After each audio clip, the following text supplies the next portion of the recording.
A mis 72 años, después de 45 años de matrimonio, descubrí que mi marido estaba vendiendo nuestra casa a mis espaldas. Se había robado nuestros ahorros de toda una vida y, para colmo, andaba diciendo por todo el pueblo que yo tenía problemas de memoria para encubrir sus mentiras. Pero lo que Claudio no se imaginaba es que esta viejita olvidadiza había aprendido a usar la computadora en secreto, contratado a una abogada, reunido todas las pruebas de su traición y planeado una venganza tan perfecta que él perdió no solo a la amante y el dinero robado, sino también el empleo, la reputación y hasta el respeto de sus propios hijos. Si alguna vez te has sentido menospreciada, subestimada, o has pasado por situaciones donde alguien intentó engañarte pensando que eras demasiado ingenua para descubrir la verdad, entonces esta historia te va a conmover y a demostrar que nunca es tarde para luchar por nuestros derechos. Quédate conmigo hasta el final y descubre cómo una mujer de nuestra edad puede darle la vuelta a la situación de la manera más sorprendente. Mi nombre es Elena. Tengo 72 años y durante 45 años de matrimonio nunca imaginé que mi esposo Claudio sería capaz de mirarme a los ojos y mentirme descaradamente. Pero fue exactamente eso lo que sucedió una tarde de martes de marzo, cuando el aroma a café de olla todavía flotaba en el aire de nuestra cocina en Coatepec. Él llegó a casa a las 5 de la tarde, como siempre lo había hecho durante décadas. Colgó su sombrero en el mismo gancho de madera que yo misma había clavado en la pared cuando éramos jóvenes. Y cuando le pregunté cómo le había ido en la consulta médica, respondió con la naturalidad de quien dice la verdad que el doctor le había pedido unos análisis de rutina. El problema es que yo había llamado al consultorio del doctor Reinaldo 2 horas antes, preocupada por si debía prepararle alguna comida especial para después de la consulta, y la secretaria me informó que Claudio no tenía ninguna cita agendada para ese día. Mi corazón se me salía del pecho cuando escuché esa respuesta por teléfono, pero preferí creer que había algún error, que tal vez había agendado la cita en otro lugar o que la secretaria estaba confundida. Cuando él llegó a casa y confirmó la mentira, sentí como si el piso se abriera bajo mis pies. 45 años de matrimonio, 3 hijos criados juntos, una vida entera construida codo a codo, y él estaba ahí, frente a mí, mintiendo como si fuera la cosa más natural del mundo. Siempre he sido una mujer observadora, una característica que heredé de mi mamá, doña Carmen, que decía que mujer que no se fija en los detalles termina engañada por los hombres. Durante todos estos años, esa naturaleza desconfiada me ayudó a darme cuenta de cuándo los niños andaban haciendo alguna travesura o cuándo alguna vecina no estaba siendo sincera conmigo. Pero con Claudio, mi compañero de toda la vida, siempre bajé la guardia, siempre confié ciegamente y quizá esa fue mi mayor debilidad. Esa noche, mientras él roncaba a mi lado como si nada hubiera pasado, me quedé despierta mirando el techo de nuestra recámara, tratando de entender cuándo había empezado a cambiar todo. Claudio siempre fue un hombre de hábitos. Trabajaba como contador en la beneficiadora de café de la familia Mendoza desde hacía más de 20 años. Salía de casa a las 7 de la mañana y volvía a las 5 de la tarde. Participaba en las juntas de la iglesia los domingos y nunca se perdía un partido de las Chivas en la radio. Pero en los últimos meses había algo diferente en él, algo que no lograba definir con precisión. Empezó con pequeñas cosas. Se metía a bañar tan pronto llegaba del trabajo, cosa que nunca hizo en toda nuestra vida juntos. Comenzó a usar una loción diferente, más cara, que yo nunca había visto en casa, y su ropa parecía más cuidada, como si se estuviera esforzando por causar una buena impresión a alguien. Cuando le pregunté por la loción nueva, dijo que se la había regalado un cliente satisfecho, y cuando cuestioné lo de los baños, alegó que el trabajo estaba más sucio últimamente por la remodelación de la oficina. En ese momento, acepté esas explicaciones porque querer creer en quien amamos es más fácil que enfrentar la dolorosa verdad. Además de esos cambios de hábitos, Claudio empezó a llegar más tarde a casa, siempre con pretextos elaborados sobre trabajo extra, reuniones importantes o problemas urgentes que debían resolverse. La empresa de la familia Mendoza nunca le había exigido horas extras. Al contrario, siempre fue un trabajo tranquilo y rutinario, pero de repente parecía que no podían funcionar sin él hasta más tarde. Durante las fiestas patronales de San Juan en junio, que siempre fueron una época especial para nosotros, en Coatepec, noté cómo evitaba presentarme a sus nuevos colegas de la empresa, siempre inventando una excusa para que nos fuéramos temprano o quedándose en grupos separados. Fue en esa época que conocí a Marisol, una mujer de 45 años, de cabello rubio y sonrisa fácil, que había llegado de Xalapa para trabajar como asistente administrativa en la empresa. Cuando la saludé en la iglesia durante la misa de San Juan, ella desvió la mirada y pareció incómoda, como si supiera algo que yo no sabía. Claudio, que siempre fue sociable y le gustaba platicar con todo el mundo, ese día en particular parecía ansioso porque nos fuéramos de la iglesia rápidamente. En julio, empecé a prestar más atención a los detalles, a esas pequeñas cosas que una mujer casada durante tanto tiempo percibe incluso sin querer. Encontré un recibo de una joyería en el bolsillo de su camisa cuando fui a lavar la ropa. Un recibo de un collar de plata que costaba 800 pesos. Dinero que para nosotros no era poco. Cuando le pregunté por el collar, dijo sin dudar que era un regalo para su hermana Violeta, que cumplía años el mes siguiente. Le creí, como siempre, pero algo dentro de mí, quizá ese instinto maternal de quien crío a 3 hijos y sabe cuándo alguien está mintiendo, me hizo llamarle a Violeta unos días después. Durante nuestra plática casual sobre la familia y trivialidades, le pregunté si estaba emocionada por el regalo de cumpleaños que Claudio le había comprado, y ella, sorprendida, me dijo que no sabía de ningún regalo, que su hermano nunca le había dado regalos caros en toda su vida. En ese momento sentí que se me revolvía el estómago y una sensación extraña, como si estuviera en un barco en mar revuelto, se apoderó de mí. La segunda situación que me dejó aún más desconfiada ocurrió a finales de julio, cuando nuestra vecina Doña Rosa, una señora de 68 años que siempre fue discreta y respetuosa, me buscó en el patio mientras yo regaba mis plantas de albahaca y hierbabuena. Parecía avergonzada, jugueteando nerviosamente con el borde de su delantal, y después de mucho dudar, me contó que había visto a Claudio almorzando en el restaurante de la plaza varias veces con una mujer rubia más joven. Doña Rosa insistió en que no quería meterse en la vida de nadie, pero que se preocupaba por mí y creía que yo debía saberlo, especialmente porque los almuerzos siempre ocurrían en los horarios en que él debería estar trabajando. Mi corazón empezó a latir tan fuerte que estaba segura de que ella podía oírlo, y mis manos temblaron tanto que casi se me cae la regadera al suelo. Le agradecí a Doña Rosa por su preocupación.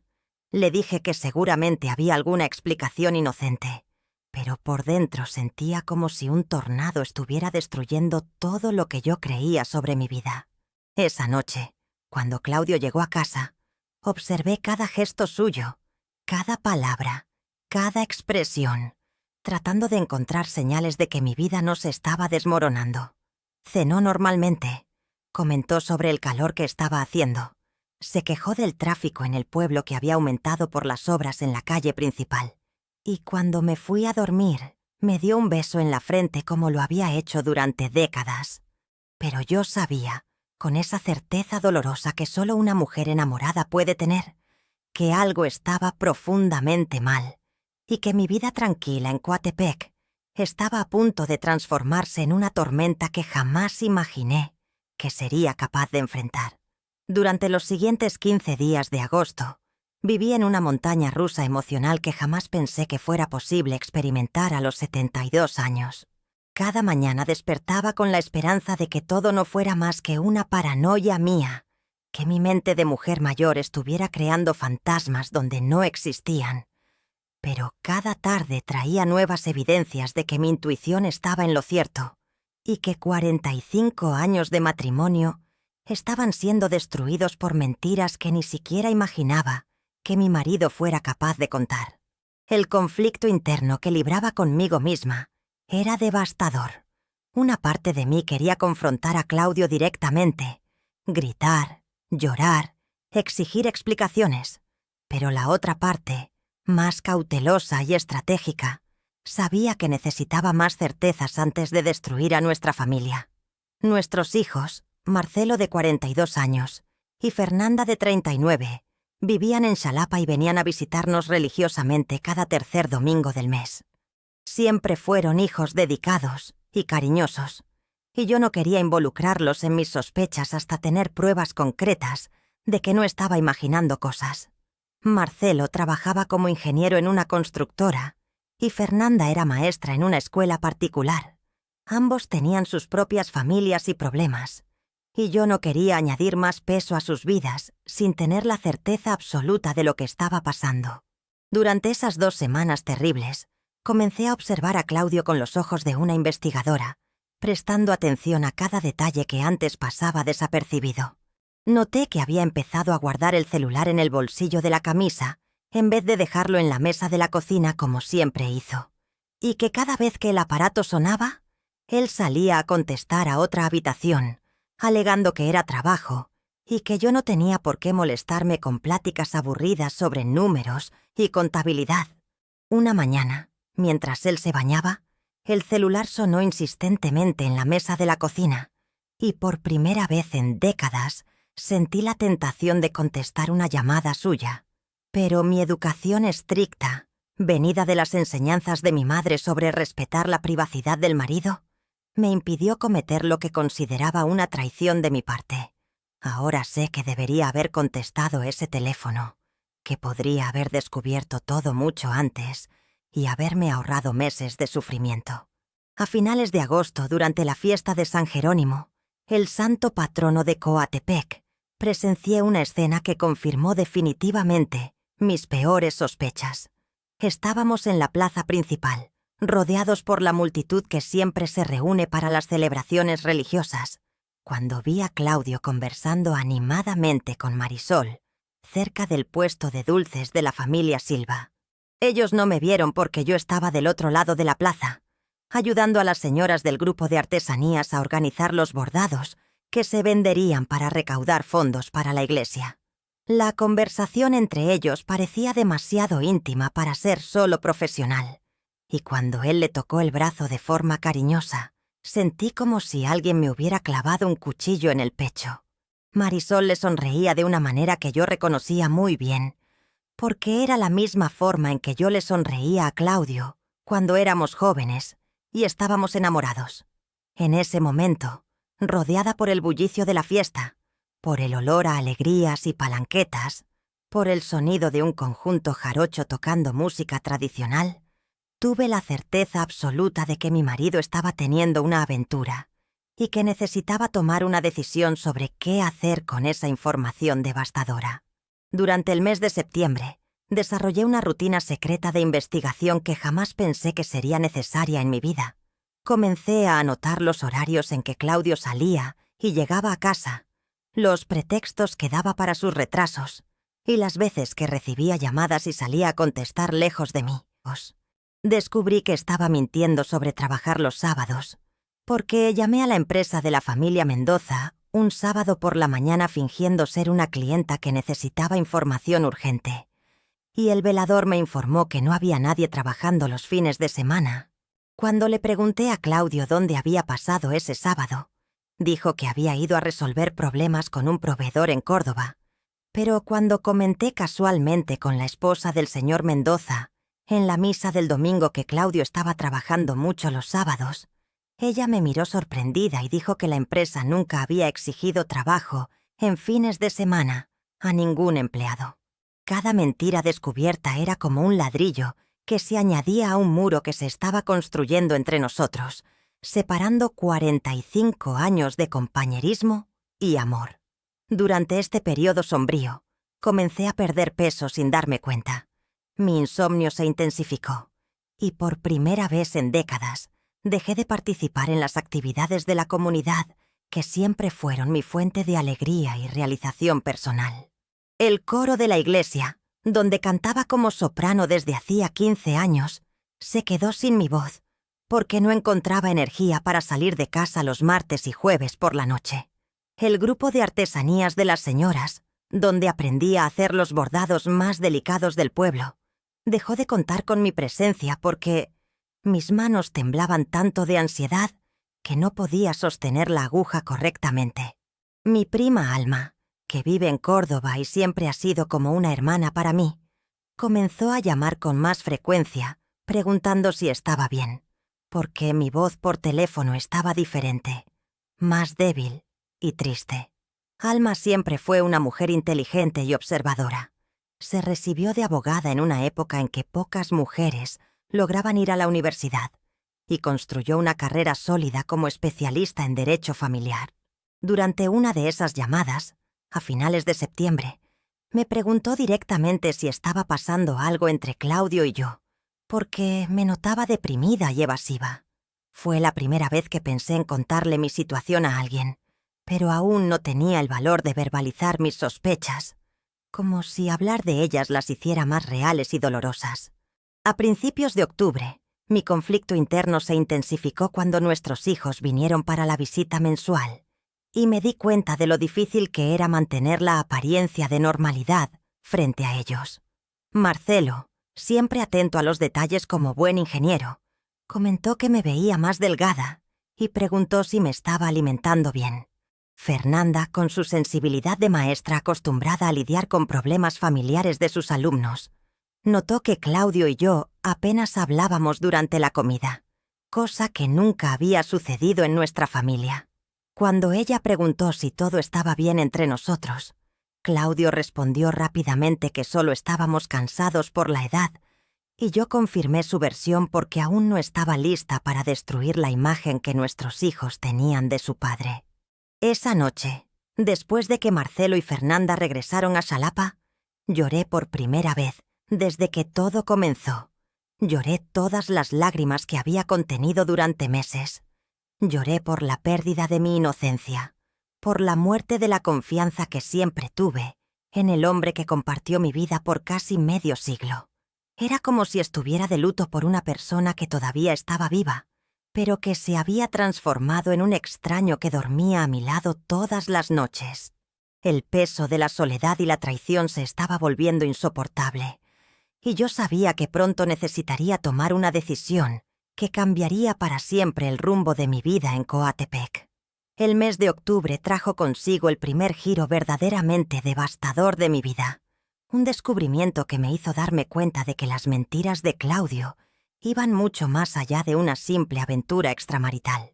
Todo comenzó una mañana de jueves, cuando decidí organizar nuestros documentos financieros para la declaración de impuestos del año siguiente, una tarea que siempre realizaba religiosamente al final de cada año. Claudio había salido más temprano al trabajo, alegando que tenía una reunión importante con los proveedores de café, y yo aproveché la mañana silenciosa para poner en orden nuestros papeles guardados en el cajón de la cómoda de la recámara. Fue entonces cuando encontré un estado de cuenta bancario que jamás había visto antes, de una cuenta que desconocía por completo, una cuenta abierta en Banorte, de la ciudad vecina de Xico, a nombre de Claudio, pero sin mi firma como siempre ocurría en nuestros asuntos financieros. Mi primera reacción fue de confusión, pensando que tal vez era alguna cuenta relacionada con su trabajo en la empresa de la familia Mendoza. Pero cuando vi los movimientos, sentí como si el mundo se hubiera detenido a mi alrededor. 80,000 pesos, exactamente el valor de nuestro fondo de emergencia, que guardábamos desde hacía años en la cuenta de ahorros conjunta de BBVA, habían sido transferidos a esa cuenta misteriosa sin mi conocimiento ni autorización. Ese dinero representaba toda nuestra seguridad financiera, ahorros que juntamos durante décadas de trabajo arduo, vendiendo el pequeño rancho que heredé de mis padres para garantizar un futuro tranquilo en nuestra vejez. Mis manos temblaron tanto al sostener ese papel que casi lo rompo, y por algunos minutos me quedé paralizada al borde de la cama, tratando de procesar la magnitud de la traición que estaba descubriendo. No era solo una cuestión de infidelidad, era una violación completa de la confianza que construimos en 45 años de matrimonio. Una traición que golpeaba los cimientos de nuestra seguridad y estabilidad. En ese momento, sentí una mezcla explosiva de rabia, dolor y determinación que jamás había experimentado en toda mi vida. La mujer observadora y desconfiada que siempre fui, despertó por completo, y decidí que necesitaba investigar esta situación hasta el final, sin importar las consecuencias emocionales que esto pudiera traer. Guardé el estado de cuenta en mi escondite secreto, dentro de una vieja lata de galletas que guardo en el fondo del ropero, y comencé a planear mi siguiente acción. El viernes siguiente, inventé la excusa de que necesitaba resolver problemas con mi pensión, y fui al centro del pueblo. Pero en lugar de ir al IMSS, me dirigí directamente al banco BBVA, donde siempre habíamos hecho nuestros trámites bancarios. Conocí al gerente, el señor Valdés, desde hacía más de 15 años. Él había seguido toda nuestra trayectoria financiera, desde la compra de nuestra casa hasta los préstamos que pedimos para ayudar a los hijos con la universidad. Cuando pedí verificar nuestra cuenta de ahorros conjunta, el señor Valdés me miró con una expresión extraña, como si estuviera avergonzado, y después de dudar por unos segundos, me informó que el dinero había sido transferido hacía 2 meses por autorización de mi esposo. Pregunté cómo era posible sin mi firma, ya que siempre había sido una cuenta conjunta, y fue entonces cuando recibí el segundo golpe devastador del día. El señor Valdés me reveló, visiblemente incómodo, que Claudio había informado al banco que yo estaba con problemas de memoria y que él necesitaba administrar solo nuestras finanzas para proteger nuestro patrimonio. La humillación que sentí en ese momento fue indescriptible, porque me di cuenta de que todos en el pueblo, donde todo el mundo se conoce y los chismes se esparcen rápidamente, ya sabían de mi supuesta condición mental antes que yo. Claudio había creado una mentira elaborada sobre mi salud para justificar sus movimientos financieros sospechosos. Y lo peor de todo es que la gente le había creído porque siempre fue respetado y considerado un hombre íntegro en la comunidad. Salí del banco con las piernas temblorosas y el corazón desbocado, sintiendo como si todo el pueblo me estuviera mirando con lástima, como si realmente fuera una viejita confundida que ya no podía cuidar de sus propios asuntos. Durante el camino de regreso a casa, me detuve en la plaza principal y me senté en la banca donde Claudio y yo solíamos platicar los domingos después de misa, tratando de organizar mis pensamientos y decidir cuál sería mi próximo paso. Fue allí, observando el movimiento normal del pueblo, la gente saludándose, los niños jugando en los columpios, que tomé una decisión que cambiaría completamente el rumbo de mi vida. Yo no sería más la víctima pasiva de esta situación. Iba a descubrir toda la verdad y a tomar las medidas necesarias para proteger mi futuro. Esa tarde, cuando Claudio llegó a casa a la hora habitual, observé su comportamiento con nuevos ojos, prestando atención a cada gesto, cada palabra, cada expresión facial. Cenó normalmente, comentó sobre el trabajo, se quejó del calor que estaba haciendo, y cuando preguntó cómo me había ido, respondí evasivamente que había resuelto algunos pendientes en el pueblo.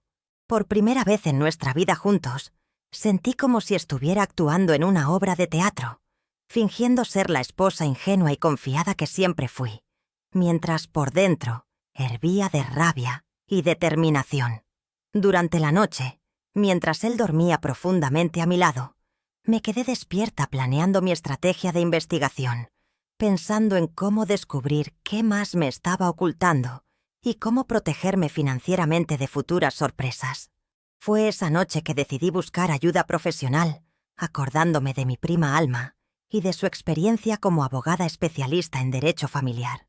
El sábado por la mañana, mientras Claudio salió a su misteriosa actividad de fin de semana, le llamé a Alma y por primera vez le conté parcialmente mi situación, sin revelar todos los detalles, pero dejando claro que necesitaba consejos legales sobre protección patrimonial.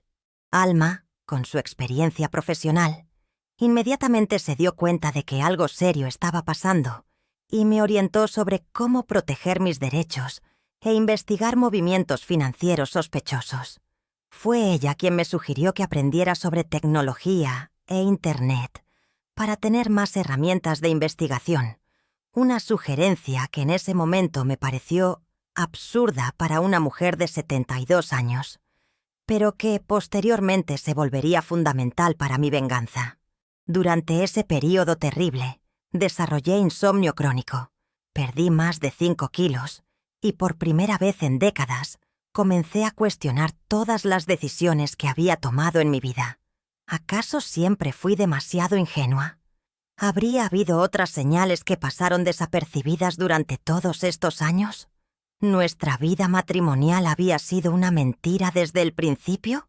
Estas preguntas me torturaban durante las madrugadas en vela, mientras escuchaba la respiración tranquila del hombre que dormía a mi lado, el mismo hombre que había compartido mi cama, mis sueños, mis miedos y alegrías durante casi medio siglo, y que ahora se revelaba como un completo extraño, capaz de mentir y manipular con una facilidad que me aterraba.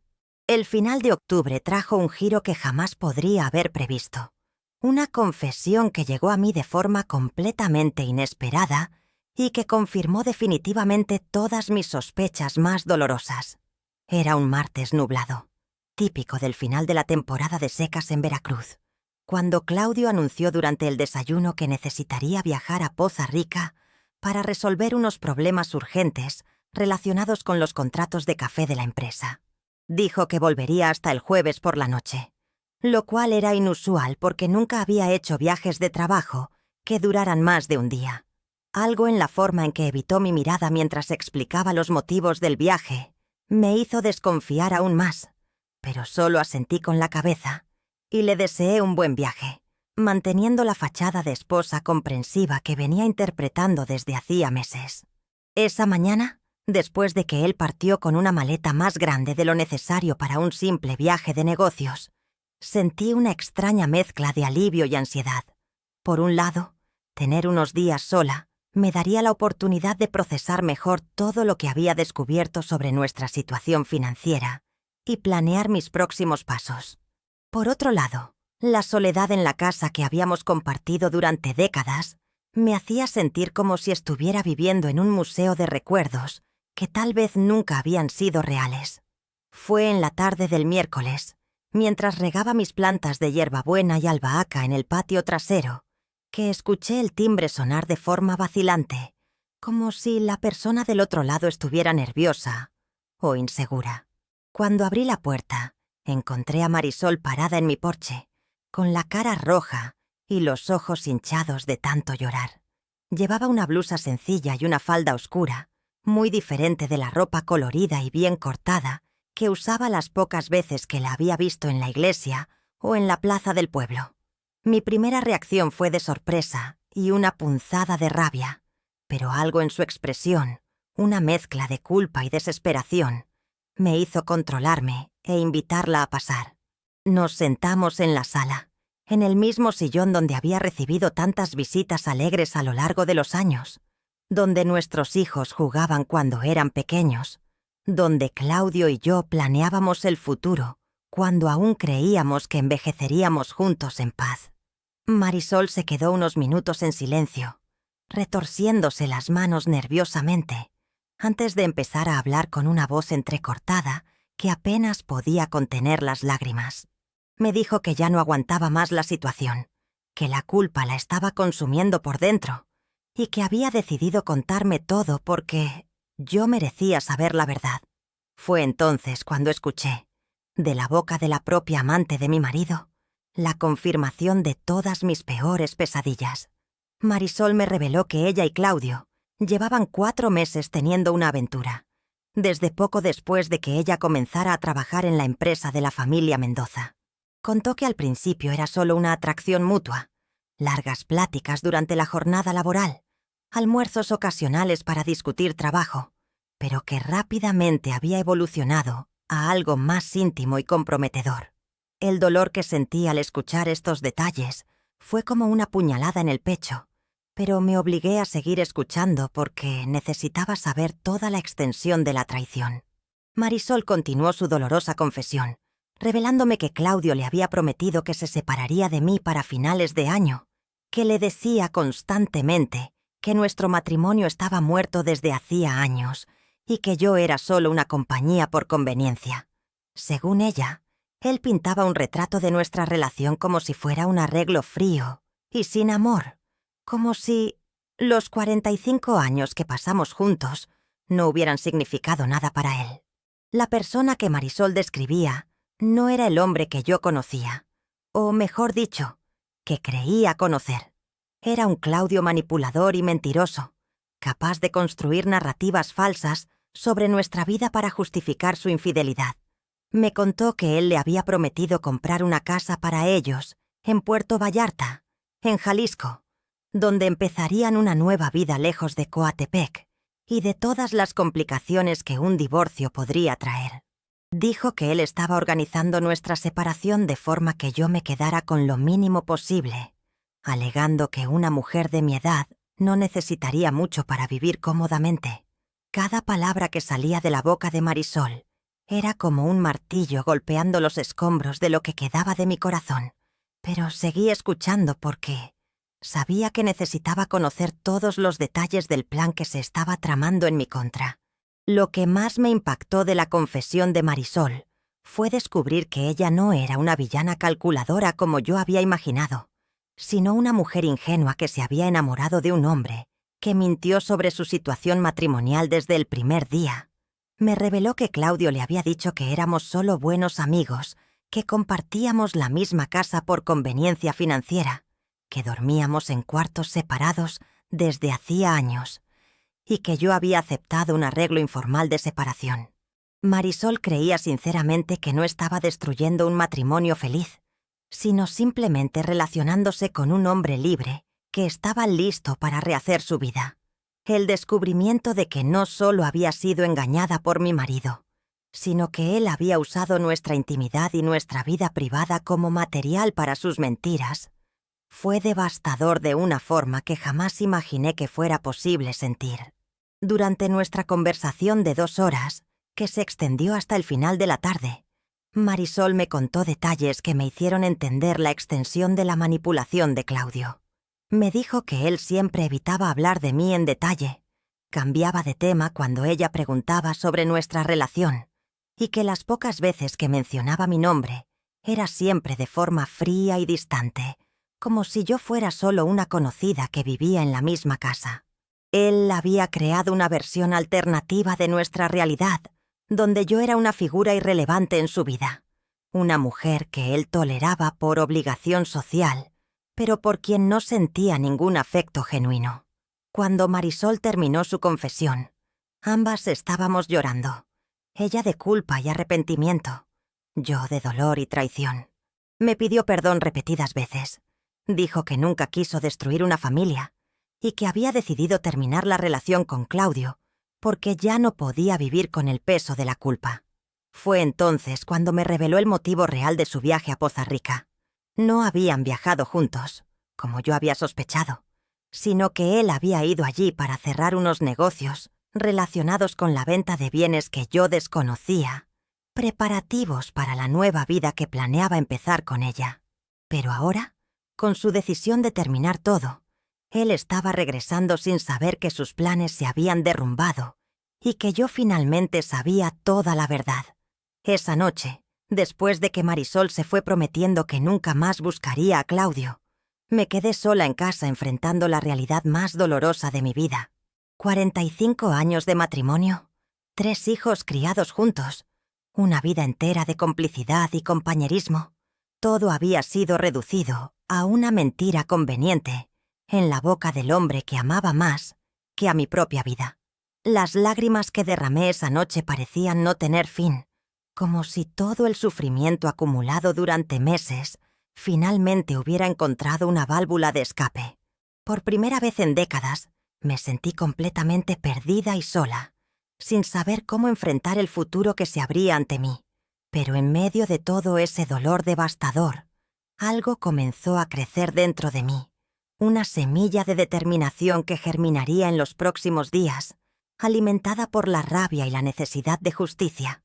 Claudio había subestimado por completo a la mujer con quien vivió por casi medio siglo, y pronto descubriría que mentirle y manipular a una persona que dedicó su vida entera al amor y a la familia tendría consecuencias que él jamás podría imaginar.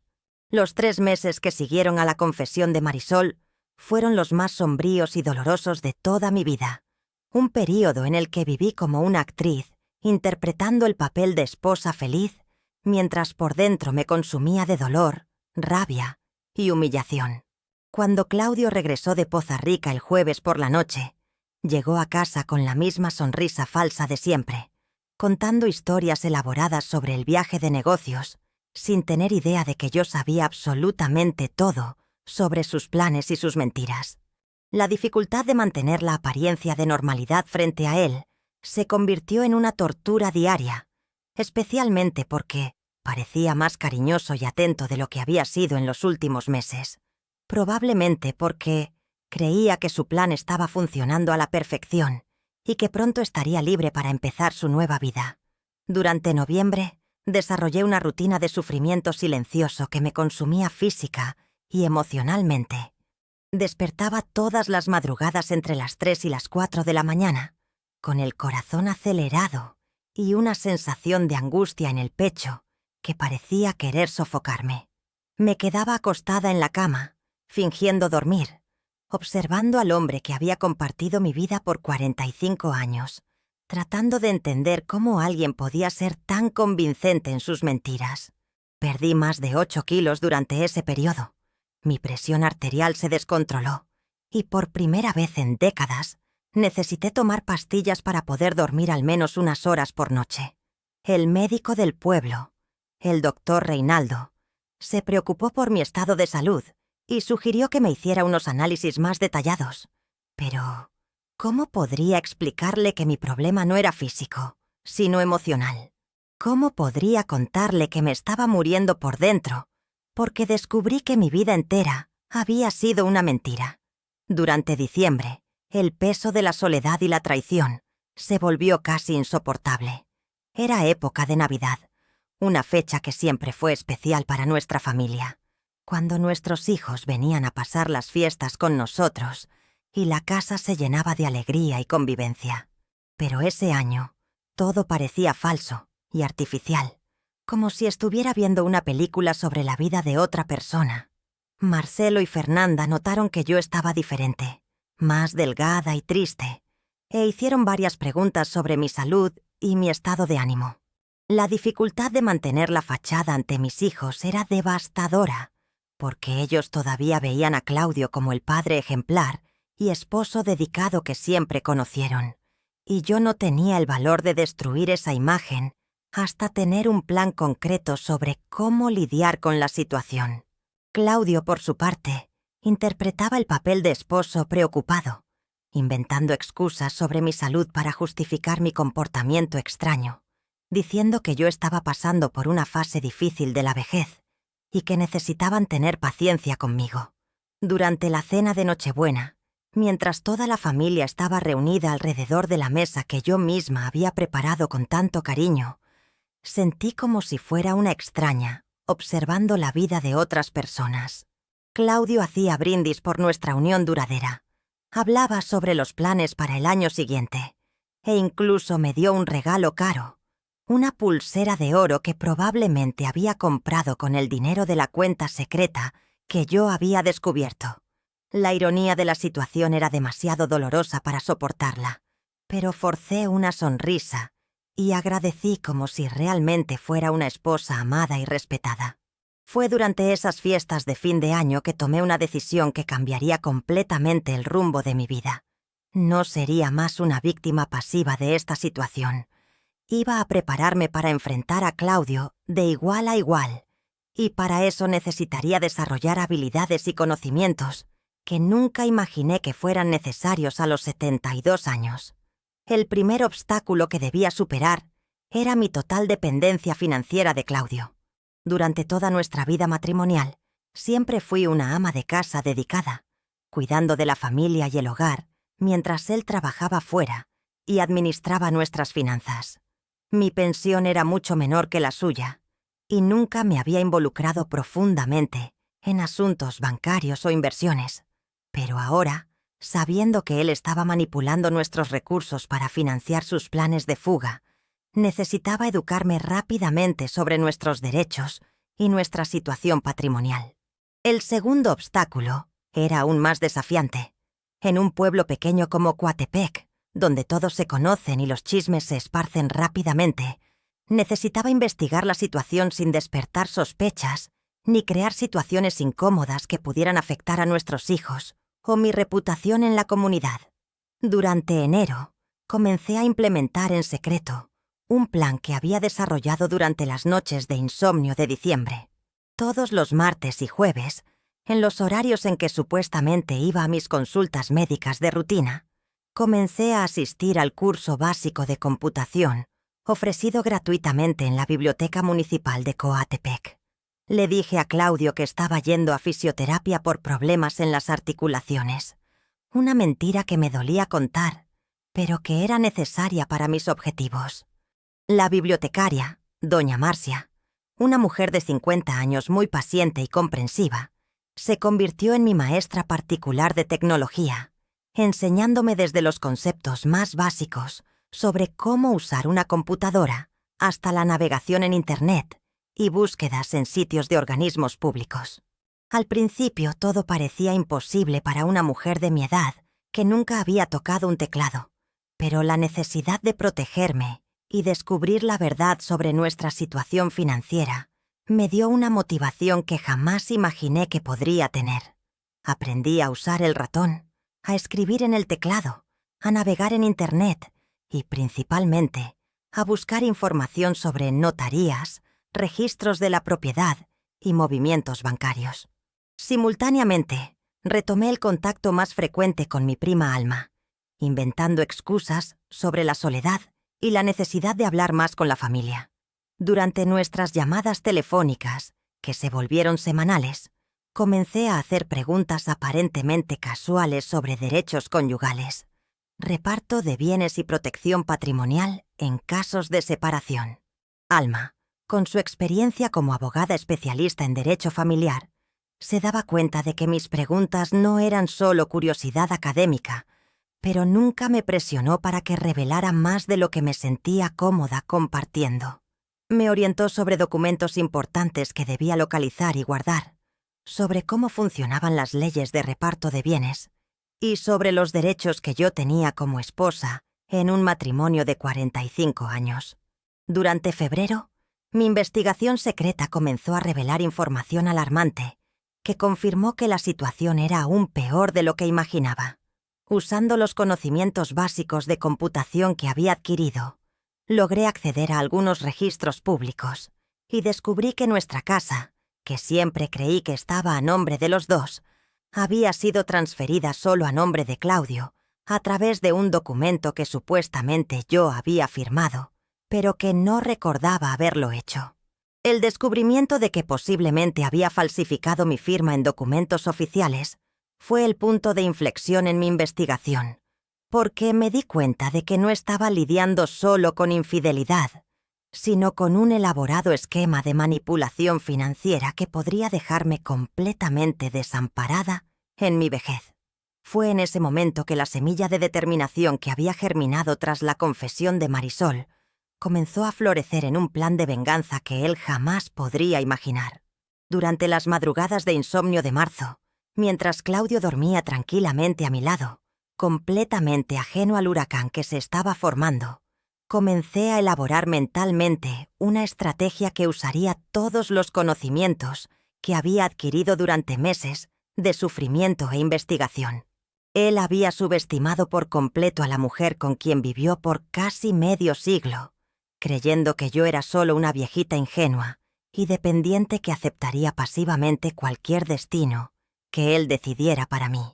Pero Claudio estaba a punto de descubrir que la misma determinación que me hizo criar a 3 hijos mantener un hogar, participar activamente en la comunidad y construir una vida sólida durante décadas, ahora sería dirigida para garantizar que haberme mentido en la cara se convirtiera en el mayor error de su vida. Abril llegó trayendo consigo el giro más devastador y al mismo tiempo liberador de toda esta dolorosa travesía, un descubrimiento que cambiaría para siempre, no solo mi vida, sino también el destino de Claudio y sus planes cuidadosamente elaborados. Era un lunes soleado, típico del otoño veracruzano, cuando recibí una llamada que inicialmente me pareció rutinaria, pero que se reveló como el momento decisivo de toda esta historia de traición y mentiras. Estaba en la cocina preparando la comida, pelando papas para el estofado que a Claudio siempre le gustó, cuando el teléfono sonó con insistencia. Del otro lado de la línea, una voz masculina educada se presentó como Antonio Ferrer, de la Notaría Pública de Coatepec, un hombre que conocía de vista de las misas de domingo, pero con quien nunca había hablado personalmente. El licenciado Ferrer me saludó cordialmente y dijo que llamaba para confirmar algunos detalles sobre la venta de nuestra casa, extrañándole que yo no hubiera acudido a la notaría para firmar los documentos personalmente, como era costumbre en transacciones de esa importancia. Por unos segundos me quedé completamente muda, sintiendo como si el piso se hubiera abierto bajo mis pies. ¿Qué venta? ¿Qué documentos? ¿Qué firma? Mi mente daba vueltas tratando de procesar las palabras que acababa de escuchar, mientras mi corazón se aceleraba de una forma que temí que pudiera ser un infarto. Con la voz entrecortada y temblorosa, le pregunté al licenciado Ferrer si podía repetir lo que había dicho, fingiendo que había entendido mal por el ruido de la cocina.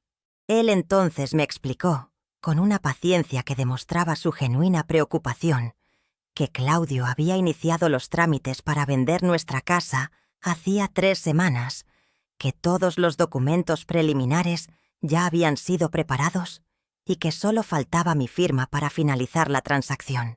El comprador estaba ansioso por cerrar el trato y ya había depositado una suma considerable como anticipo, pero la notaría necesitaba mi presencia física para autenticar mi firma en documentos de esa magnitud. Logré controlar mi voz lo suficiente para decirle al licenciado Ferrer que había algunos malentendidos que debían aclararse antes de cualquier procedimiento y que me pondría en contacto con él en breve para agendar una cita personal. Cuando colgué el teléfono, las piernas me fallaron y tuve que sentarme en la silla de la cocina para no desmayarme. La realidad que se revelaba ante mí era mucho peor que todas mis sospechas anteriores. Claudio no solo estaba teniendo una aventura y desviando nuestro dinero, estaba literalmente vendiendo nuestra casa, el bien más importante que poseíamos, sin mi conocimiento ni consentimiento.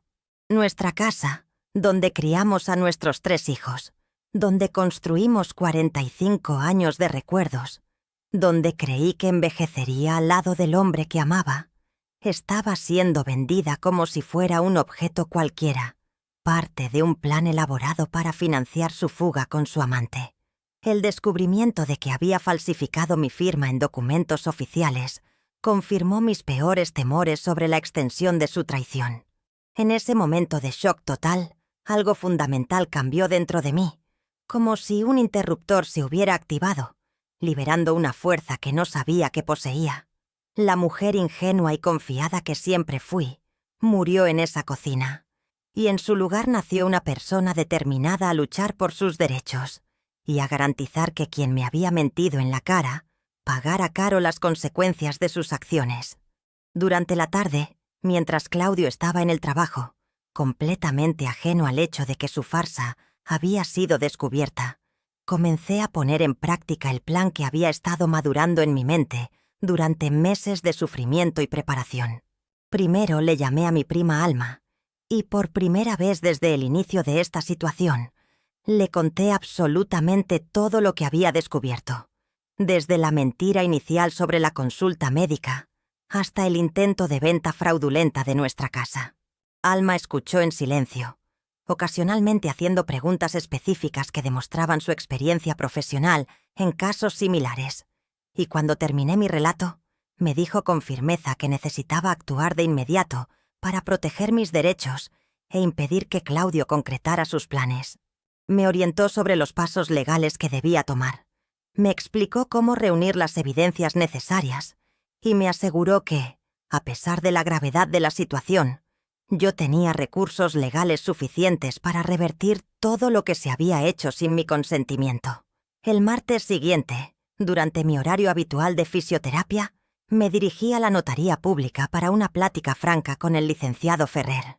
Llevé conmigo todos los documentos que había logrado reunir durante mi investigación secreta, incluyendo estados de cuenta bancarios, comprobantes de la cuenta secreta y, principalmente, una declaración por escrito de que jamás había autorizado ni firmado ningún documento relacionado con la venta de nuestra casa.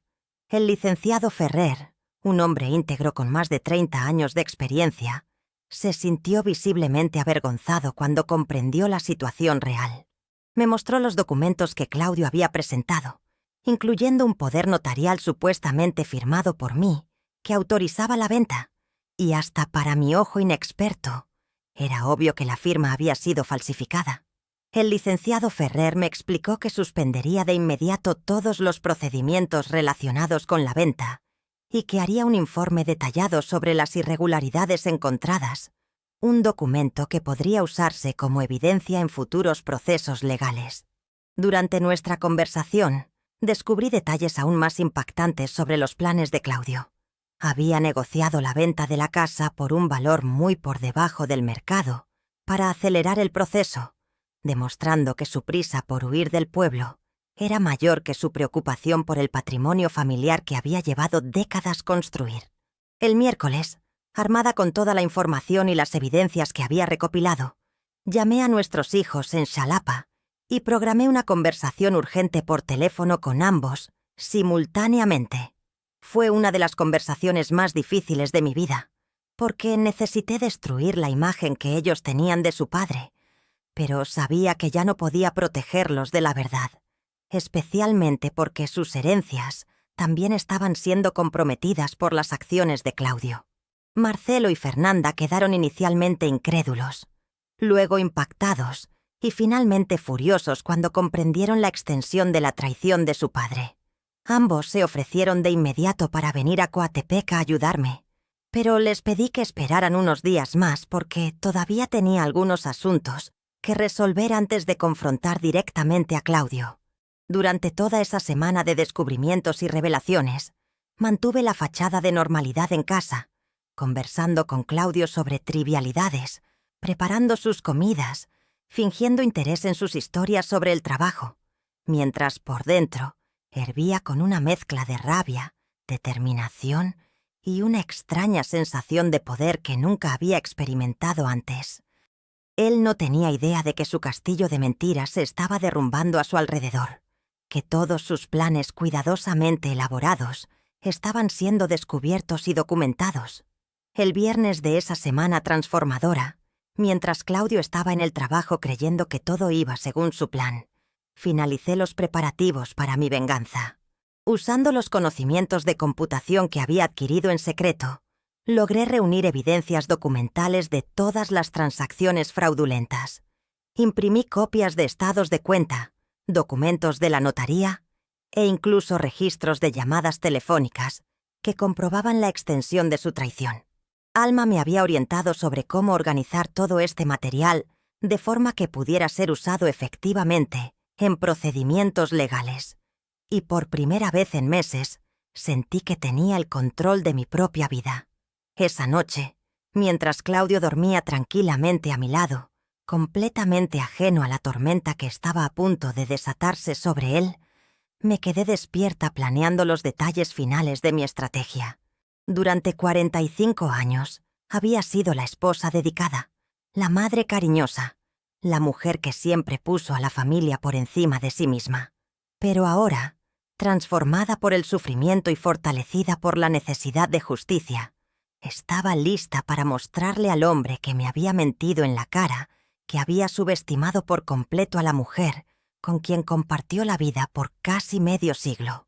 El descubrimiento del intento de venta fraudulenta de nuestra casa había sido el catalizador que necesitaba para finalmente actuar, y Claudio estaba a punto de descubrir que las consecuencias de sus mentiras serían mucho más severas de lo que jamás podría haber imaginado. El inicio de mayo marcó el momento en que puse en práctica la venganza más elaborada y satisfactoria que una mujer de 72 años podría ejecutar contra un marido traidor y manipulador, usando todas las herramientas que había adquirido durante meses de sufrimiento y preparación secreta. Durante la primera semana del mes, finalicé todos los preparativos legales con la orientación de Alma, organicé todas las evidencias documentales que había recolectado y coordiné con nuestros hijos el momento exacto en que toda la verdad sería revelada a Claudio. La belleza de mi estrategia residía en que él continuaba completamente ajeno al huracán que estaba a punto de desatarse sobre su vida, manteniendo la rutina normal de mentiras y fingimiento que había caracterizado nuestros últimos meses juntos.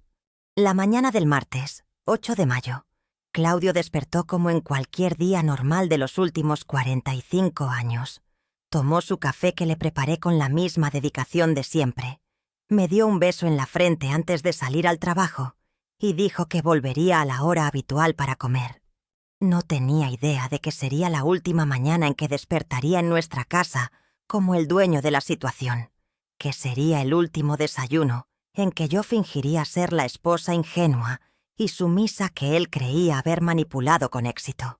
A las 9 de la mañana, exactamente una hora después de que Claudio saliera a trabajar, moví la primera pieza de mi plan de venganza.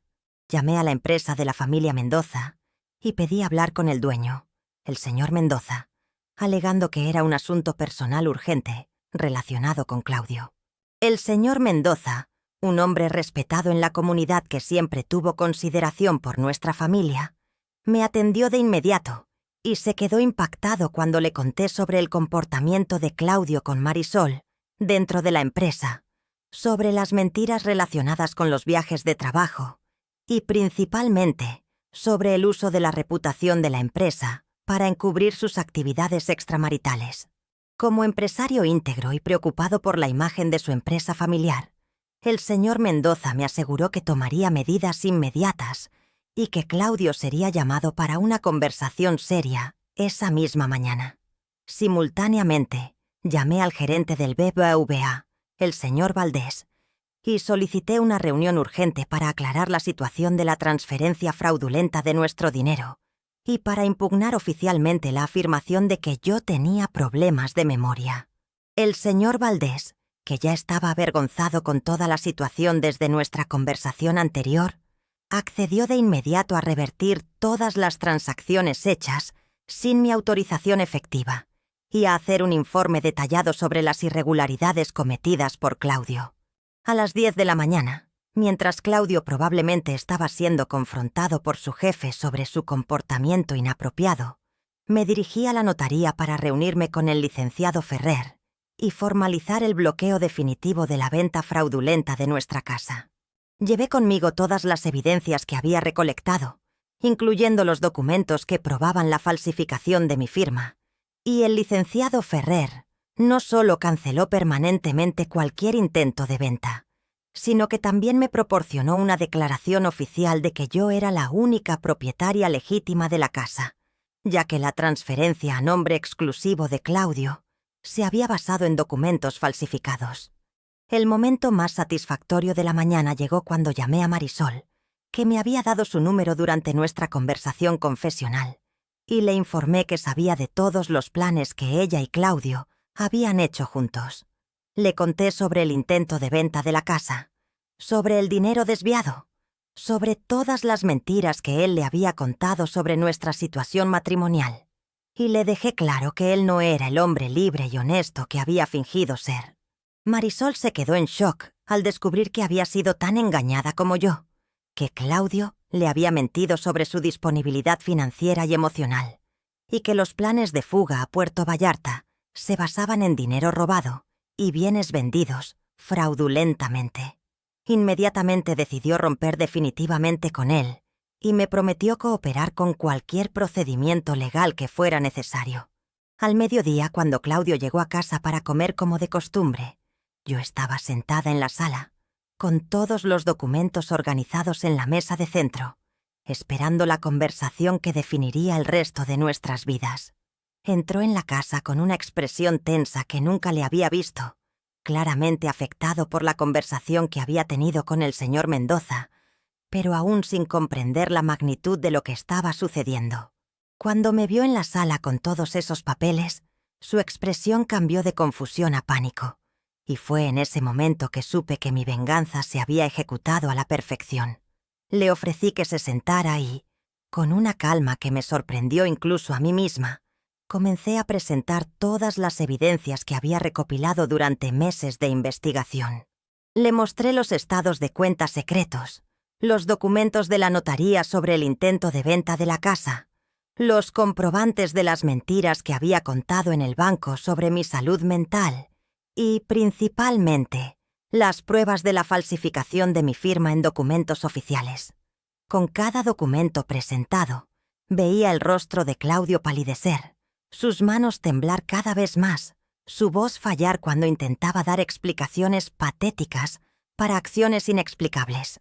Durante nuestra conversación de 2 horas, que fue más un monólogo mío que un diálogo, le expliqué a Claudio cómo había descubierto cada una de sus mentiras, cómo había aprendido a usar la computadora para investigar nuestra situación financiera, cómo había hablado con Marisol y descubierto todos los detalles de su plan para abandonar a nuestra familia. Le conté cómo había involucrado a nuestros hijos en la situación, cómo había consultado abogados sobre mis derechos y cómo había tomado todas las medidas legales necesarias para proteger nuestro patrimonio y mi dignidad. El golpe más devastador para él fue descubrir que Marisol había roto definitivamente la relación y que ya no había ninguna perspectiva de fuga a Puerto Vallarta ni a ningún otro lugar. Todos sus planes cuidadosamente elaborados se habían derrumbado en una sola mañana, y ahora enfrentaba las consecuencias de meses de mentiras y manipulación. Cuando terminé mi presentación, Claudio intentó justificarse con excusas patéticas sobre la crisis de la mediana edad, sobre haberse sentido rechazado en nuestro matrimonio, sobre no haber tenido el valor de hablar conmigo sobre sus sentimientos, pero cada palabra que salía de su boca sonaba hueca y desesperada, porque ambos sabíamos que no había justificación para la magnitud de la traición que había cometido, para las mentiras elaboradas, para el intento de dejarme desamparada financieramente en mi vejez. El momento culminante de nuestra conversación llegó cuando le informé que nuestros hijos estaban en camino a Coatepec, que llegarían al final de la tarde para una reunión familiar, donde toda la verdad se discutiría abiertamente. La perspectiva de enfrentar a Marcelo y Fernanda, de ver la decepción y la rabia en los ojos de sus propios hijos, fue el golpe final que rompió por completo la compostura que aún intentaba mantener.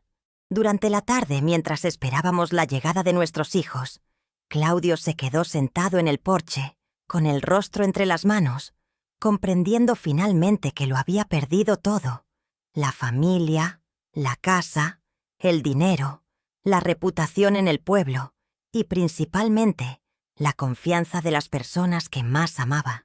Yo, por mi parte, sentía una extraña mezcla de satisfacción, alivio y una profunda tristeza por la muerte definitiva de lo que un día fue un matrimonio feliz. Cuando Marcelo y Fernanda llegaron al final de la tarde, la confrontación familiar fue aún más dolorosa de lo que había imaginado. Ver a mis hijos adultos llorando de decepción y rabia, escucharlos cuestionar a su padre sobre años de fingimiento y mentiras, fue devastador incluso sabiendo que era necesario. Claudio intentó explicarse, pidió perdón repetidas veces, prometió cambiar y reconquistar la confianza de la familia, pero todos sabíamos que algunas traiciones son irreversibles, que algunas mentiras destruyen para siempre la base de una relación. Esa noche, por primera vez en 45 años, Claudio durmió en el cuarto de huéspedes, y yo finalmente pude tener una noche de sueño tranquila, sabiendo que había luchado por mis derechos y que el hombre que me había mentido en la cara estaba finalmente enfrentando las consecuencias de sus acciones. Los 3 meses que siguieron al enfrentamiento definitivo con Claudio fueron un periodo de profunda transformación que jamás imaginé que fuera posible experimentar a los 72 años. Un viaje de redescubrimiento personal que me enseñó que nunca es tarde para empezar de nuevo y que la fuerza de una mujer decidida puede superar cualquier adversidad. Durante las primeras semanas de mayo, después de la revelación de toda la verdad, nuestra casa se convirtió en un campo de batalla emocional donde Claudio alternaba entre intentos desesperados de reconciliación y momentos de rabia por ver sus planes frustrados.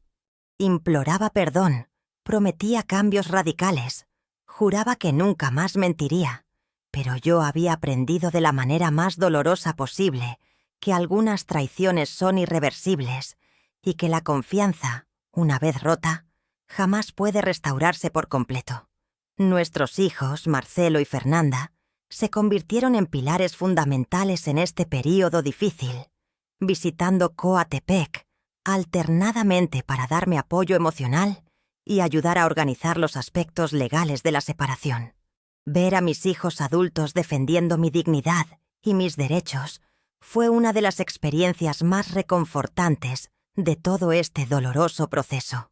Durante junio, con la orientación jurídica de Alma y el apoyo incondicional de mis hijos, iniciamos los procedimientos legales para la separación definitiva y la división de bienes. Descubrimos que, además de la cuenta secreta y el intento de venta fraudulenta de la casa, Claudio había realizado otros movimientos financieros sospechosos, incluyendo préstamos a su nombre, que comprometían nuestro patrimonio conjunto.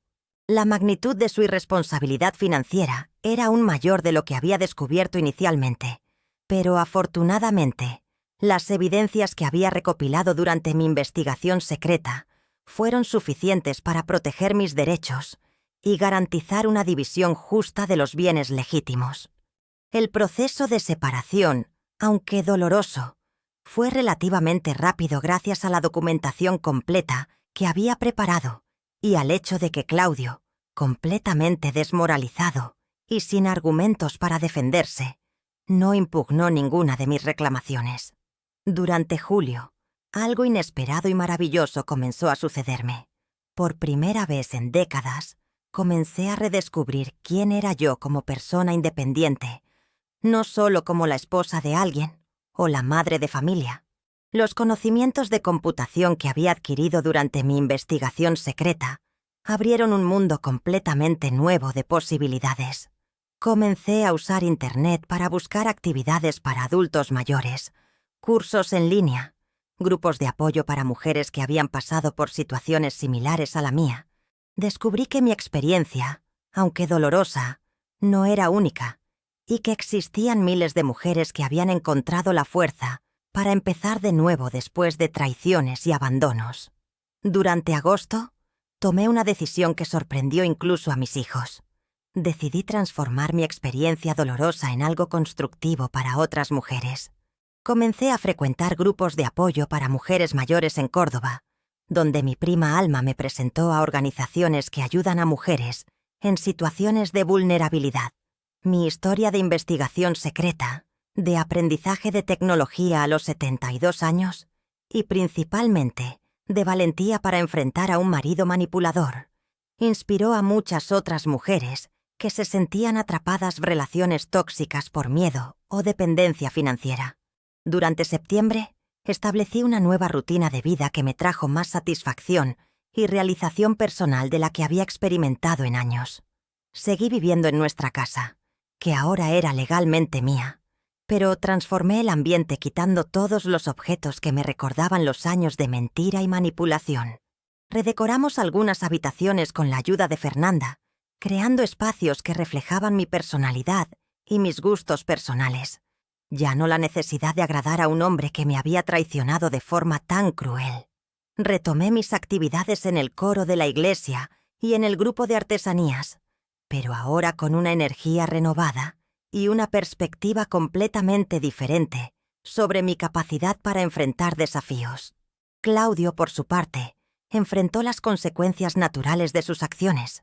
Perdió el empleo en la empresa de la familia Mendoza, debido al escándalo que sus actitudes causaron en la conservadora comunidad de Coatepec, tuvo que mudarse a una modesta casa de huéspedes en el centro del pueblo y vio su reputación de hombre íntegro completamente destruida. Marisol había dejado el pueblo poco después de nuestro enfrentamiento, regresando a Xalapa, donde consiguió un nuevo empleo, y dejó claro a toda la comunidad que había sido tan engañada por Claudio como yo. La ironía de la situación es que él había perdido todo lo que realmente importaba en el intento de conquistar algo que resultó ser una ilusión basada en mentiras mutuas. Durante octubre, recibí una llamada inesperada que me trajo una inmensa satisfacción. El señor Mendoza me buscó para ofrecerme un trabajo de medio tiempo en la empresa familiar, aprovechando mi experiencia con la organización y mis recién adquiridos conocimientos de computación para ayudar en la modernización de los sistemas administrativos. Aceptar ese trabajo a los 72 años fue una de las decisiones más liberadoras de mi vida, porque me dio independencia financiera completa y la satisfacción de contribuir activamente a la comunidad. Mi sueldo, sumado a mi pensión y a mi parte en la división de bienes, me garantizó una seguridad financiera que nunca había tenido como mujer dependiente. Durante noviembre, Claudio hizo algunos intentos patéticos de reaproximación, enviando cartas a través de conocidos comunes, tratando de hablar conmigo a la salida de la iglesia, llegando incluso a buscar a nuestros hijos para que intercedieran por él. Pero la mujer que había sido engañada durante meses ya no existía. En su lugar había una persona fuerte, independiente y decidida que ya no tenía paciencia para mentiras ni manipulaciones. Sus intentos de reconciliación eran demasiado tardíos y poco sinceros para merecer cualquier consideración. En diciembre, casi 8 meses después de descubrir la primera mentira sobre la consulta médica, celebré la Navidad de una forma completamente diferente a los últimos 45 años. Nuestros hijos vinieron a pasar las fiestas conmigo, trayendo a los nietos para llenar la casa de alegría genuina, sin la tensión y el fingimiento que habían caracterizado los últimos meses de mi matrimonio. Preparé la cena tradicional, pero ahora como anfitriona independiente de mi propia casa, no como la esposa de un hombre que me traicionaba mientras fingía gratitud por mis cuidados. Marcelo y Fernanda comentaron varias veces cómo me veía más fuerte, más segura, más feliz de lo que había estado en años, y yo estaba completamente de acuerdo con esa observación. En enero, en el primer aniversario del descubrimiento de las mentiras de Claudio, hice una profunda reflexión sobre todo el viaje que había recorrido. El sufrimiento había sido inimaginable. El dolor de la traición casi me destruyó, pero la fuerza que encontré dentro de mí para investigar, luchar y reinventarme a los 72 años fue un descubrimiento maravilloso sobre mi propia capacidad de superación. Aprendí que nunca es tarde para defender nuestra dignidad, que la edad no es un impedimento para aprender cosas nuevas, y que una mujer decidida puede superar cualquier adversidad cuando decide luchar por sus derechos. Hoy, cuando miro hacia atrás, siento una mezcla de tristeza por la pérdida de lo que creí que fue un matrimonio feliz y un inmenso orgullo por la forma en que enfrenté la situación más difícil de mi vida. Claudio me había mentido en la cara creyendo que yo era solo una viejita ingenua y sumisa, pero descubrió de la manera más dolorosa posible que había subestimado por completo a la mujer con quien vivió por 45 años. Quien realmente salió perdiendo al final fue él. Perdió la familia, la casa, el trabajo, la reputación, el dinero y principalmente la confianza de sus propios hijos. Yo, a mis 73 años, encontré una nueva versión de mí misma, más fuerte, más independiente y más feliz de lo que jamás imaginé que fuera posible ser en esta etapa de la vida, demostrando que la mentira más descarada puede transformarse en el catalizador para la transformación más liberadora.